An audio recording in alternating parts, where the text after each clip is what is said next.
Hello family and welcome to Kami Ideas. Happy New Year. Yes. So in today's video, I want us to talk about nursing protocol, all that you need to know. Okay, I keep receiving questions personally, even online, and about people asking me and saying that they've heard that before you gain admission to a nursing school, you need to have a strong protocol. You need to know the principal, you need to know someone in power so they can be able to help you. If not, forget about nursing school. And I just want to demystify and also share my views with you. First of all, for you to say that before you gain admission to a nursing school is entirely protocol, it's not true, because I'm a typical example of a person like that. I didn't go to nursing training school with any protocols. So all that I want you to know is that in this world we find ourselves, there are things that are happening in the way we don't all like. Okay, we are not pleased. You go to a place, something that you're supposed to do formally, they'll ask you to make a top-up payment so they can move it from level 1 to level 10. This protocol here has become the order of the day. And that is not to tell you that, or they say that protocol kind of thing is not happening in nursing. Of course, I've heard people who say they've had their nursing admission through protocol and all that, but then my interest is not in that. Before you even get the nursing protocol, you're supposed to know that there are qualifications that you need to have before you can be picked in the nursing school. You need to have scores not less than A to C6 in 3 best core subjects and then 3 best elective subjects before you can apply to a nursing training college to do a diploma program, either in midwifery, registered general nursing, psychiatry nursing, or public health nursing. Why people are saying you need to have protocol before you can get to nursing school is this. You know, each year they bring out nursing admission forms, and every school has a number of people they can pick in a particular year. Okay, let me say the capacity of the school.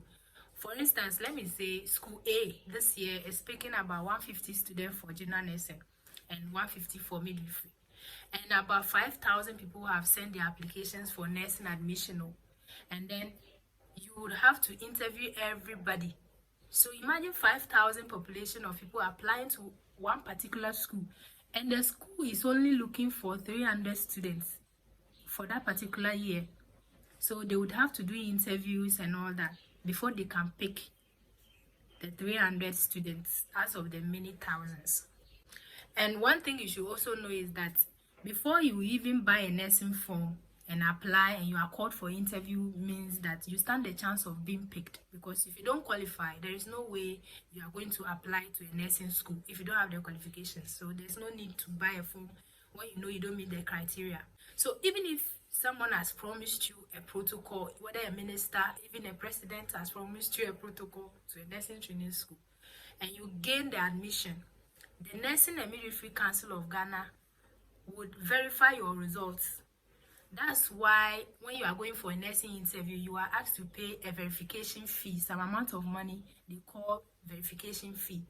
So what that money will be used for is when you finally gain admission to a nursing school, they will take your results to WAEC, NMC, Nursing and Midwifery Council, who are in charge of regulating nursing school activities and all that, and registering you, giving you your license. They will go to WAEC and verify each and every one who got admission to the nursing school to be sure that you really have the qualification you used in applying, to also ensure that you are not a robot or sitting somewhere and applying for admission. Okay, before you will be picked or identified as a student nurse.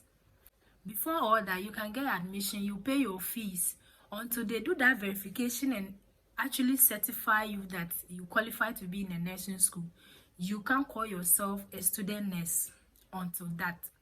So if anyone is promising you a protocol that no matter your results, oh, bring it, I'll find a way, I'll put you somewhere, don't believe it too. Because even if the principal gives you admission and then they take your particulars to Nursing and Midwifery Council of Ghana for them to do verification, and they get to find out that your result doesn't match with that of the nursing qualification, you will be laid off, you will be sacked. And if you are not fortunate, you go behind bars, I tell you. So that's how the protocol is. So protocol is about 100 people are looking for a particular thing, and they are looking for only 2 people, and then maybe because of your protocol they can move you from the queue and bring you forward.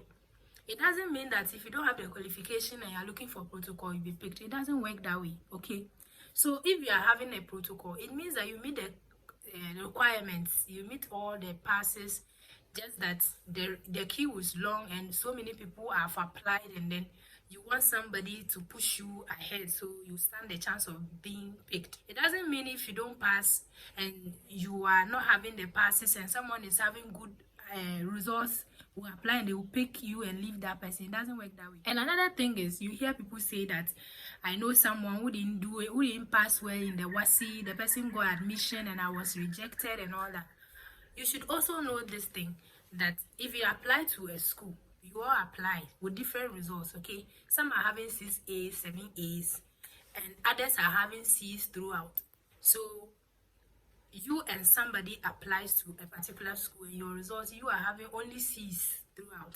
I know in the nursing qualification or the criteria, they are saying that you should have scores not less than A to C6 in 3 best core subjects and then 3 best elective subjects. So that means you qualify to be in a nursing school, all right? But this person has also applied with 6 A's, and then both of you are scheduled for interview. You all do very well, okay? So between the two, who do you think stand the chance of being picked? Definitely the one with 6 A's. So that's how the choosing two is also done. Even though you have the pass, you have the qualification to be in nursing school, but you have to do sorting, and then you get to know that there are others that have passes or good results more than others. Even though you all qualify to be in nursing school, there are others who stand the higher chance of being picked than others. So that's what happens. The school cannot admit all the 5,000 students. They are only looking for 300, for instance. So they have to conduct the interview and pick the best out of the best and all that. So that's the reason for the interview, to know and sort out those that they think that we don't want to be biased. So please, this year, as we are all waiting for nursing forms to be released, don't let anybody dupe you. Whoever is promising you protocol, ensure that you have the qualification, the passes, before you pay money to anybody. I don't know whatever amount of money anyone will ask you to pay. And disclaimer, I don't know anyone doing protocol and collecting money from people. This is just questions I'll be receiving, and then what people are thinking, their perception, and what the reality is the reason why I've decided to just make this video to explain to you further. Don't let anybody deceive you to pay huge amount of money, and at the end of the day they tell you your results are not good. So if your result doesn't meet a particular nursing program, look for where you think you qualify and apply, and don't use results that don't meet some kind of programs to apply and say that because you have protocol they'll fix you there. It doesn't work that way. So this is what I want to share with you. Stay blessed and see you in the next video.